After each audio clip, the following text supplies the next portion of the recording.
Kau membayar dosaku dengan darah yang mahal, tiada noda dan celah. Bukan dengan emas perak, kau menebus diriku oleh segenap kasih dan pengorbananmu. Ku telah mati dan tinggalkan cara hidupku yang lama. Semuanya sia-sia dan tak berarti lagi. Hidup ini ku letakkan pada mezbah-Mu ya Tuhan.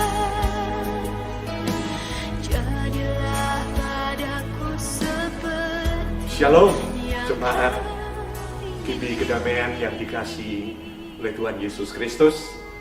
Kembali kita bersyukur bisa bertemu di dalam ibadah perjamuan kudus yang sangat khusus saat ini, yaitu melalui media online, dan kita sama-sama berada di rumah masing-masing ya.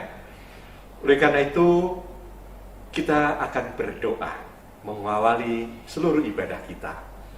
Bapa di dalam surga, kami bersyukur dan tetap bersyukur dalam segala sesuatu, karena kami tahu apa yang sedang terjadi dan yang akan terjadi, semuanya adalah menurut kehendak Tuhan. Sehingga apapun yang terjadi, kami percaya Tuhan sedang bekerja untuk mendewasakan, memurnikan kami anak-anak-Mu ya Tuhan. Pada pagi hari ini bersama kami memasuki ibadah dan khususnya perjamuan kudus.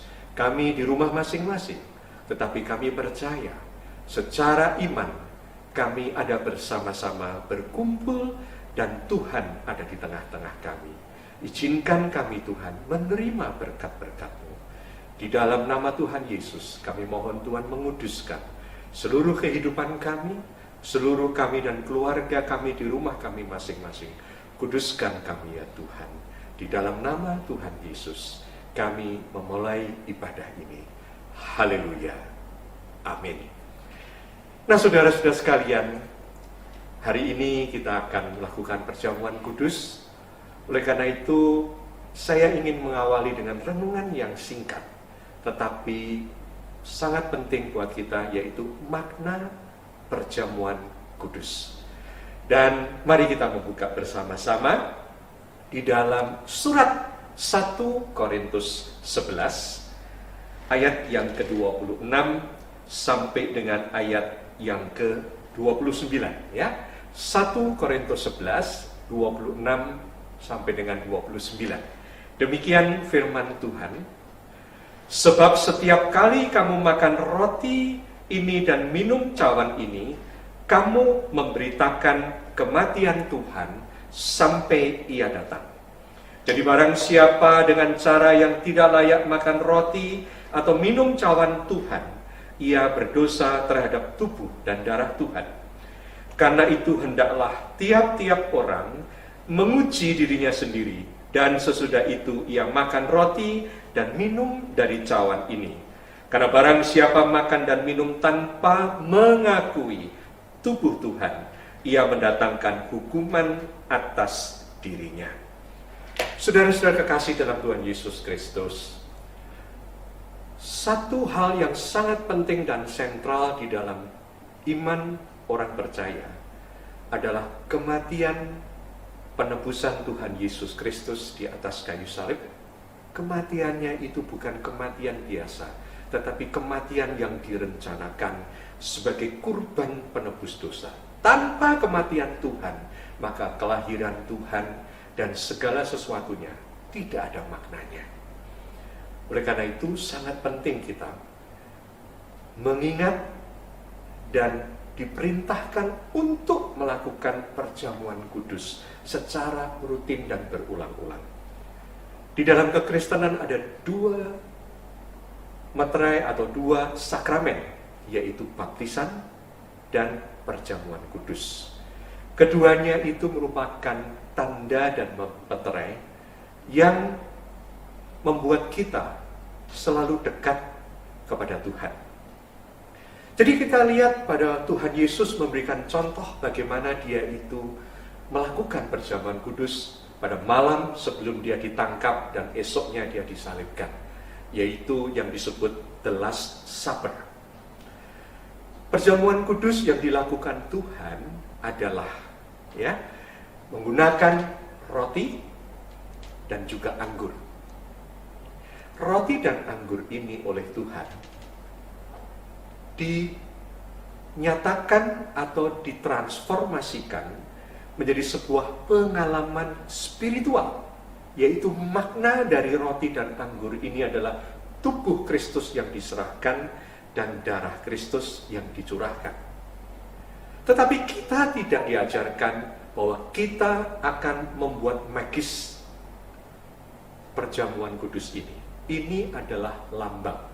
Ini adalah bagian daripada sakramen yang merupakan tanda dan meterai dari Tuhan. Ya, jadi tanda ini kita lakukan dan itu dimeterai oleh Tuhan bahwa kita mengakui apa yang dilakukan dari tanda itu, yaitu Yesus Kristus mati untuk menebus dosa kita. Oleh karena itu sangat penting. Yang penting bukan roti dan anggurnya, yang penting bukan di mananya kita melakukannya. Di rumah pun oke, asalkan hati dan rohani kita itu benar-benar mengerti akan hal itu. Jadi di dalam ayat yang saya baca tadi ada 4 hal yang Rasul Paulus ingatkan yang harus ada di dalam setiap hati dari orang-orang percaya yang melakukan perjamuan kudus. Jadi Anda di rumah, ketika kepala keluarga menjadi imam yang nanti membagikan roti dan anggur itu, Anda semuanya harus memahami dan mentaati apa yang dikatakan oleh Rasul Paulus. Yang pertama dikatakan bahwa perjamuan kudus dilakukan untuk mengingat akan kematiannya. Sekali lagi, pusat dari kekristenan adalah karya Allah, karya Yesus Kristus yang tertinggi, yaitu mati di atas kayu salib untuk menebus dosa kita.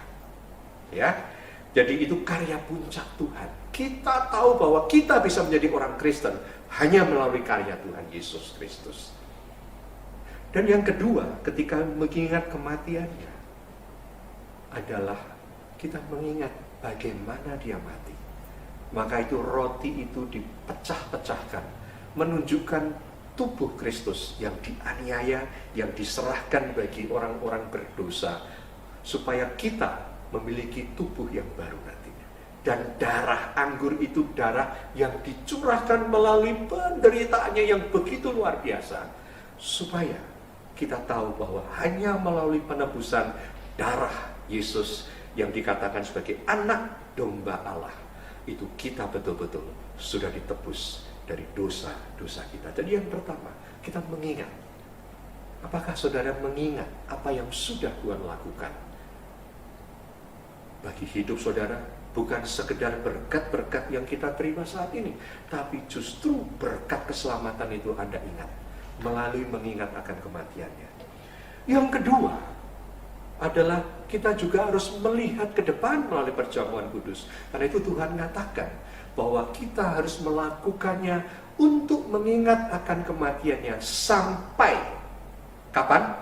Dia datang kembali yang kedua kalinya. Berarti kita harus melihat ke depan bahwa karya Tuhan ini terus bekerja di dalam hidup kita, orang percaya, dan dalam hidup setiap orang yang Tuhan minta nantinya untuk percaya kepada Dia sampai Dia datang, yaitu terus Tuhan menjaga akan keselamatan kita di dalam iman yang teguh kepada Dia. Jadi yang kedua ini adalah kita tahu bahwa kita harus mengingat terus-menerus dalam hidup kita, siapa diri kita. Apapun yang sudah terjadi dalam hidup kita, siapapun diri kita, kita ingat, kita ini ada, kita ini diselamatkan, dan kita akan masuk dalam kekekalan, karena Tuhan sudah berkarya. Oleh karena itu yang ketiga, Rasul Paulus juga mengatakan, kita harus melihat kepada diri kita masing-masing, supaya dua hal tadi yang utama itu betul-betul kita syukuri, kita imani, dan nyata dalam setiap langkah kehidupan kita di dalam iman yang benar, bersandar pada kematian pengorbanan Yesus dan juga kepada kedatangannya yang kedua kali untuk menebus hidup kita. Sehingga hidup kita ini bagaimana? Rasul Paulus mengatakan di Korintus, mereka banyak salah membuat perjamuan kudus ini, sehingga banyak sekali yang sakit bahkan mati dikatakan. Oleh karena itu, bagaimana saudara? Ketika saudara di rumah sekalian saat ini, saudara sedang berhadapan dengan Tuhan, karena kita percaya secara spiritual, Tuhan hadir di tengah-tengah ibadah, meskipun kita di rumah masing-masing. Ketika nanti Anda mengambil roti dan anggur, bagaimana hati Anda? Apakah sekedar ritual? Ataukah betul-betul Anda menghayati, mensyukuri, dan iman saudara dikuatkan bahwa saudara ada di dalam tangan genggaman kasih kemurahan Tuhan. Dan yang terakhir, poin yang keempat, Rasul Paulus juga mengatakan, kita juga harus melihat kepada sesama. Ketika mereka berbuat perjamuan kasih waktu itu, yang kaya membawa makanan sendiri sehingga yang miskin kelaparan, itu yang salah dikatakan Rasul Paulus. Oleh karena itu yang kaya harus makan di rumah dulu, supaya nanti tidak makan di sana, supaya yang sama-sama yang tidak kelaparan pun mendapat makan. Artinya perjamuan kudus mengingatkan bahwa kita bukan hanya mikir diri kita, tapi mikir sesama kita. Bagaimana Anda dan keluarga itu? Apakah Anda betul-betul memikirkan satu dengan yang lain dalam ikatan kasih? Dan kita juga memikirkan satu keluarga kedamaian ini. Jadi satu gereja yang kecil ini, Tuhan ingatkan kita disatukan dengan tali kasih-Nya. Jadi yang pertama, ingat ketika melakukan perjamuan, Anda mengingat apa yang dilakukan Yesus. Yang kedua, Anda mengingat apa yang harus dilakukan untuk menyambut kedatangannya yang kedua kali. Yang ketiga, kita menjaga, melihat diri kita.